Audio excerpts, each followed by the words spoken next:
వాళ్ళకి ఏమాత్రం దీనికి సంబంధం లేకపోతే మంగ్లీ గారు ఎందుకు బయటకొచ్చి తన పేరు మీద మోసం చేసినటువంటి రమావత్ మీద, మధు మీద, ఈ మచ్చేంద్ర అనేవాడి మీద, శైలజ చౌహాన్, పాల్దీయ భరత్ చౌహాన్ అనే వాళ్ళ మీద ఎందుకు కేసు పెట్టట్లేదు అని నేను ప్రశ్నించినప్పుడు వాళ్ళు ఎవరో నాకు తెలియదని చాలా సింపుల్గా ఎస్కేప్ అవుతున్నారు. సో బాధితులు నాకు ఇచ్చిన ఇన్ఫర్మేషన్ ఏంటంటే ఈ అన్నీ కూడా బాధితులు అందరూ కూడా మంగ్లీ గారి పేరు చెప్తేనే మంగ్లీ వాళ్ళ చెల్లిని ఈ రమావత్ మధు అనే అతనికి ఇచ్చి పెళ్లి చేస్తానంటేనే మేము ఈ డబ్బులన్నీ పెట్టుబడి పెట్టినాం. అదేవిధంగా బాధితులు దాదాపుగా 12-20 మంది మంగ్లీ వాళ్ళ కోకాపేటలో ఉన్నటువంటి అపార్ట్మెంట్కి వెళ్ళి కూర్చొని ఈ రమావత్ మధు అనే అతను వాళ్ళకి పార్టీ ఇచ్చింది, మంగ్లీతో మాట్లాడించమంటే మంగ్లీ ఇప్పుడు మాట్లాడదు, తర్వాత మాట్లాడతారని చెప్పింది. అవన్నీ ఈ వీడియోలు కూడా నేను మీడియాకి ఇవ్వడం జరిగింది.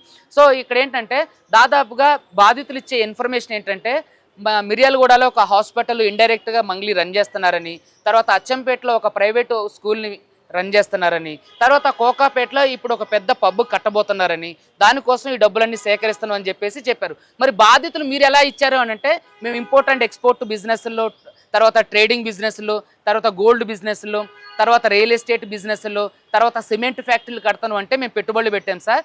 మరి పెట్టుబడులు పెట్టినప్పుడు మీరు ఎట్లా పెట్టుబడులు పెట్టారని అడిగితే, సార్ మాకైతే గోకుల్ నందన ఇండియా ఇన్ఫ్రా ప్రైవేట్ లిమిటెడ్ అనే ఒక కంపెనీ ద్వారా పెట్టుబడులు తీసుకున్నారు, దాంట్లో లాభాలు వచ్చేంత వరకు మీకు అధిక వడ్డీ ఇస్తామనేసరికి మేమంతా ఆశపడ్డాం సార్ అని చెప్పి దాదాపుగా నాతో చెప్పిన బాధితులు చెప్పారు.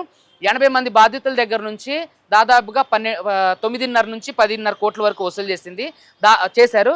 దాదాపుగా 150 నుంచి 200 మంది, 300 మంది పైనుంచే 200 కోట్ల వరకు కూడా స్కామ్ జరిగింది. దానికి సంబంధించిన అన్ని ఆధారాలు నేను మీడియాకి ఇవ్వడం జరిగింది అంతకుముందు.